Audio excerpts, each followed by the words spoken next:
Olá, boa noite a todos. Estamos aqui hoje para conversar sobre a insegurança. Antes de começarmos a nossa conversa, eu vou pedir para que por um instante a gente silencie, nos conectemos com o nosso mentor, amigo e protetor de todas as horas. Vamos saudar também a Hamed e toda a equipe de sustentação e trabalho da casa. E assim, agradecidos por mais essa oportunidade e esse encontro, vamos começar a nossa conversa com o tema insegurança. Eu entendo que em maior ou menor medida, todos temos um grau de insegurança. Mas o que me fez escolher conversar com vocês sobre este tema neste momento é porque tem me chamado a atenção como a insegurança está paralisando as pessoas. Eu trabalho como psicóloga clínica e no consultório tem me despertado muito a atenção de como diante da insegurança e do medo as pessoas estão paralisando, estagnando. E então, que a insegurança faça parte da nossa vida, da nossa existência, é compreensível, porque ainda somos seres em evolução. Mas essa insegurança que paralisa, ela é preocupante. Porque do momento que a gente está paralisado, não é possível percorrer um caminho, construir uma história. A gente passa a responder a uma vida e não a construir uma vida e percorrer uma história. E eu entendo que a insegurança, que muitas vezes tem como combustível o medo, ela pode acontecer nas mais diferentes orientações. Por exemplo, o medo de amar. Às vezes as pessoas criam narrativas de que elas querem encontrar um companheiro, um parceiro de vida e de quanto isso as fortaleceria. E sim, o amor, se relacionar é algo muito importante para o nosso desenvolvimento, para aprender, a conviver, a trocar. Mas tem uma característica que, mesmo que você encontre esta parceria e este amor, não está resolvido o tema da relação e do amar. Por quê? Do momento em que a gente ama e se vincula a alguém, a gente passa a ficar vulnerável. Porque por mais que o outro nos corresponda, quando se trata do outro, estamos falando de um outro universo, de outras possibilidades. Eu tinha um professor que eu gostava muito, já desencarnado, que dizia: amar é viver à beira do abismo. Porque quando se trata do outro, a gente não tem controle, a gente não tem gestão. E não é porque o outro não nos transmita segurança, porque ele não manifesta o que ele sente. Mas se relacionar é viver um tanto na beira do abismo. E ele continuava esse raciocínio do amar é viver à beira do abismo, mas qual é o sentido da nossa existência se não for o amar? Então, se relacionar é lidar com essa sensação de vulnerabilidade desse outro que traz muito sentido, potência, alegria para a minha vida, mas também me traz o medo. Com alguma frequência eu vejo os pacientes falando estou numa relação, mas e agora? Parece que o que era um desejo, uma alegria, passou a ser fonte do medo, do quanto eu fiquei vulnerável. E sim, se relacionar é também lidar com a sua vulnerabilidade. Agora, como é que faz para a gente viver sem esbarrar na vulnerabilidade? Eu acho que esse lugar que tenta paralisar e restringir é uma tentativa de ficar o menos vulnerável possível. E se você está se sentindo muito vulnerável, muito angustiado, é preciso ponderar e pensar o que te ajudaria, mais do que se forçar. Mas a vulnerabilidade ela vai fazer parte, inclusive das conquistas. Então eu falei aqui um tantinho do quanto se relacionar traz essa sensação de vulnerabilidade e esta insegurança. Outra coisa que traz muita insegurança, a mudança. Às vezes a gente está farto de uma situação de vida, de uma condição, de uma situação que a gente está submetido, mas dá um medo sair daquela situação. Por pior, por mais deteriorado que esteja aquele lugar, ele tem um quê de conhecido, um quê familiar. E aí, diante do medo e da insegurança, a gente retrocede. Então fala-se muito em quero uma outra vida, quero uma outra experiência, mas concretamente, pare e pensa qual é o seu medo de mudar na direção daquilo que você está falando que você deseja. Outro ponto que todos esses pontos ao meu ver são relevantes, mas apareceu muito no consultório essa semana, como as pessoas estão com medo de errar. Parece que tudo tem que ser conduzido de um jeito que seja o menos arriscado possível. Gente, como assim o que vai mover e organizar a minha vida é o meu medo de errar? E não o meu ímpeto de construir, de mudar e de movimentar. Vocês percebem que ao invés do gatilho ser a luz, o movimento, o que me mobiliza é o medo, é a sombra.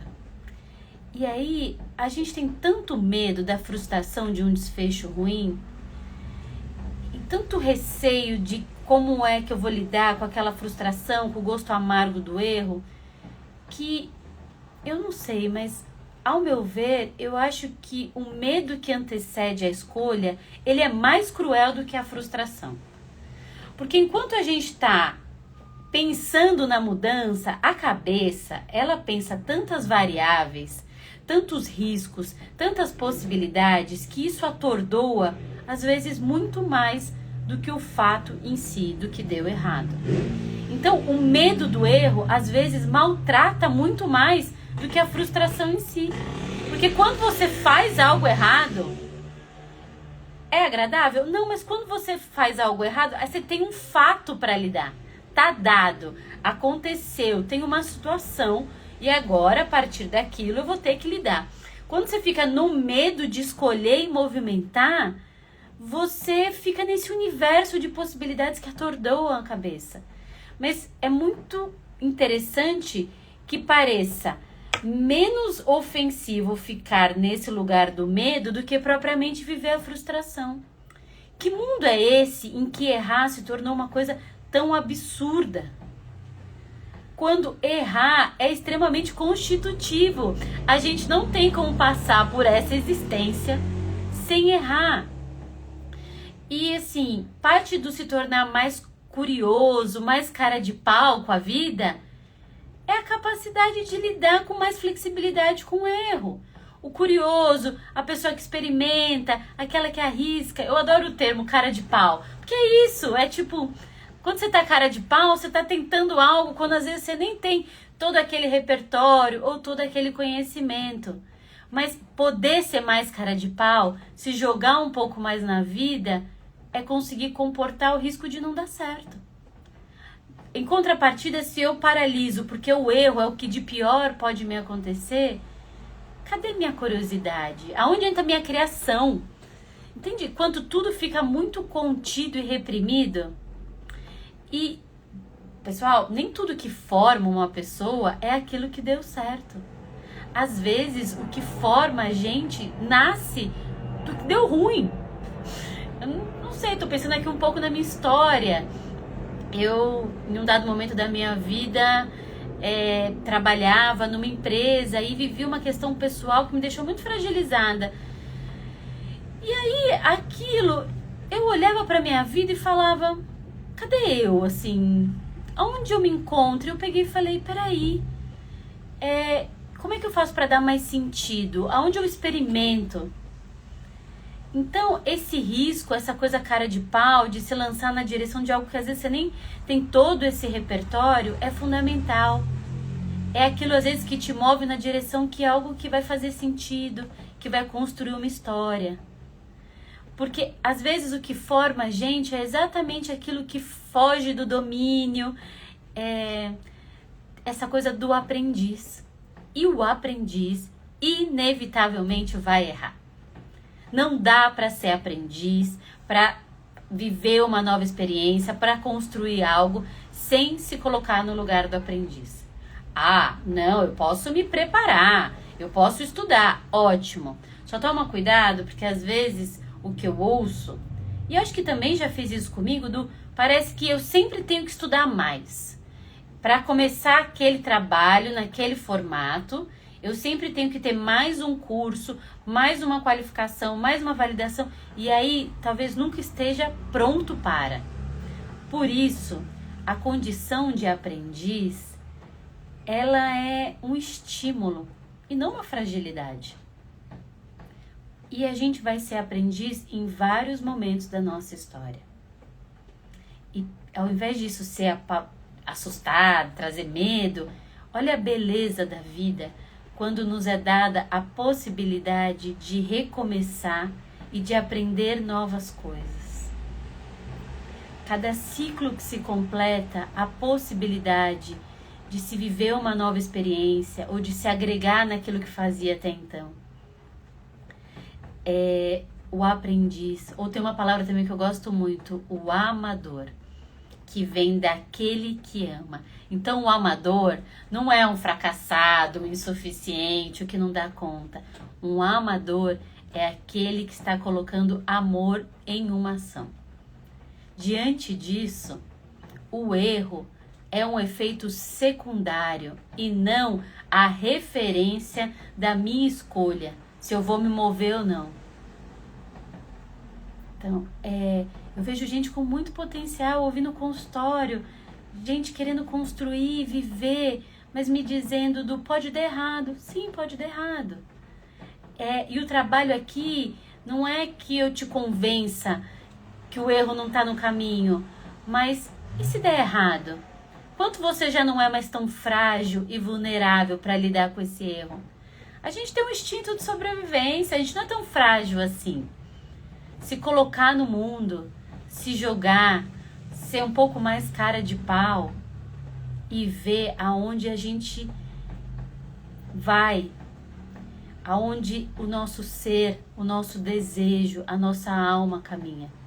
Eu não estou falando de inconsequência, eu estou falando de experiência, do novo, do criar. Às vezes as pessoas tentam associar para desqualificar o movimento. Então eu sou inconsequente, eu sou impulsivo. Isso é outra coisa, gente. Essa coisa do impulso, do cada hora de um jeito. Pensa só que o seu desejo não é uma coisa que oscila também tanto. Quando a gente tem um desejo, uma vontade, às vezes não é claro, mas não é cada dia de um jeito, cada dia num lugar. Não é um impulso. O desejo está ali, dentro de você. Falando, ei, olha pra mim, me dá uma chance, aposta em mim. Em contrapartida, o erro, a insegurança daquele que diz, e se eu errar? Sim. A gente pode investir aqui energia e pensar por que as pessoas têm tanto medo de errar. Às vezes cresceram numa casa onde o erro era tido como uma coisa muito grave. E aí tudo precisa ser conduzido de um jeito que eu não erre? Pode ser. Pode ser que essa coisa do acertar traga um reconhecimento e uma valorização, e por isso eu tô sempre atrás desse combustível. O que eu sei é que não cometer o erro inviabiliza a vida.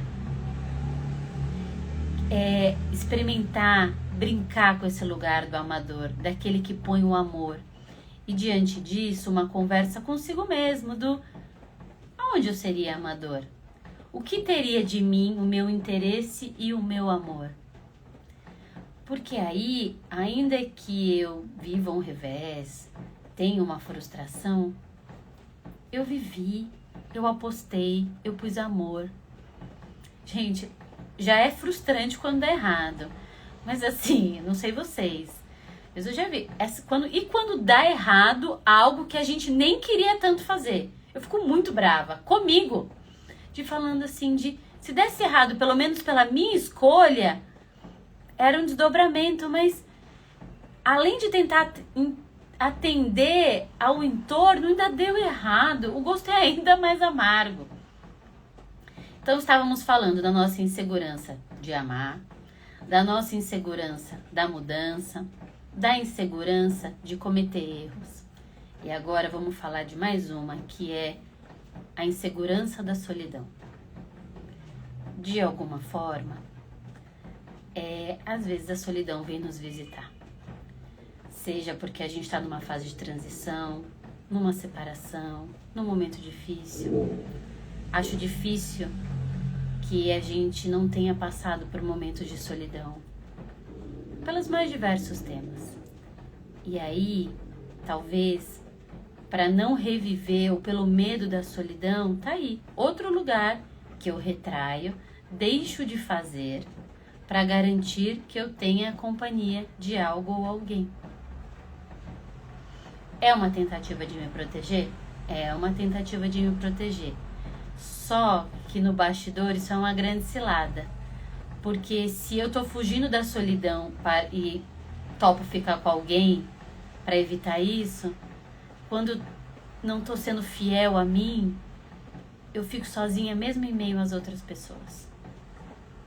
E essa solidão também é bem cruel. Quando você olha pro entorno, quando você olha para aquele que tá do seu lado, e a sensação é de que não dá para contar, de que você tá sozinho.